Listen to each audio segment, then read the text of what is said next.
আসসালামু আলাইকুম গাইস, আমি আবার চলে আসলাম আজ। আজ আপনারা দেখাইবাম বাংলার অক্সফোর্ড বিশ্ববিদ্যালয় খ্যাত ঢাকা বিশ্ববিদ্যালয়।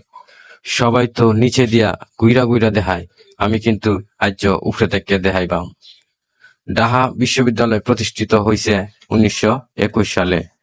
এর প্রতিষ্ঠাতা সৈয়দ নওয়াব আলী চৌধুরী। ঢাকা বিশ্ববিদ্যালয়ের নীতি বাক্য আছে, এটা হইল সত্যের জয় সুনিশ্চিত, কিন্তু সুনিশ্চিত না অনিশ্চিত এটা আপনারাই ভালো জানুন। আবার এইটার একটা স্লোগান আছে, শিক্ষাই আলো। এখন আপনারাই জানুন কোনটা ভালো।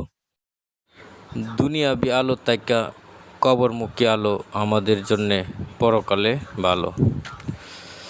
দুনিয়াবি আলো নিবে গেলেই সব শেষ, তবু মানুষ এইডা লইয়া করে খালি গ্যাস গ্যাস।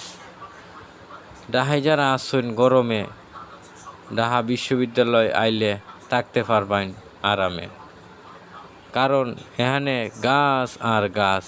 এই গাছের ফাঁকে ফাঁকে অনেক পড়াশোনা হয় এখন গরমের কারণে।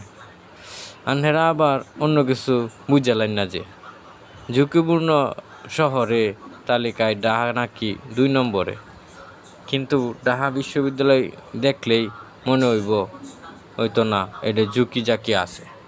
এখন যে দেখতেছেন গাড়ি, এটা গাড়ি দেয় ছাত্রছাত্রীরা দেয় ফারি।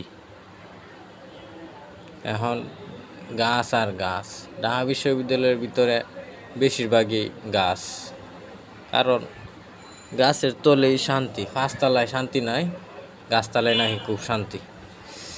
ধন্যবাদ, সবাই ভালো থাকবেন। যদি ভিডিওটা ভালো লেগে থাকে অবশ্যই লাইক কমেন্ট শেয়ার দিয়ে পাশে থাকবেন। আসসালামু আলাইকুম।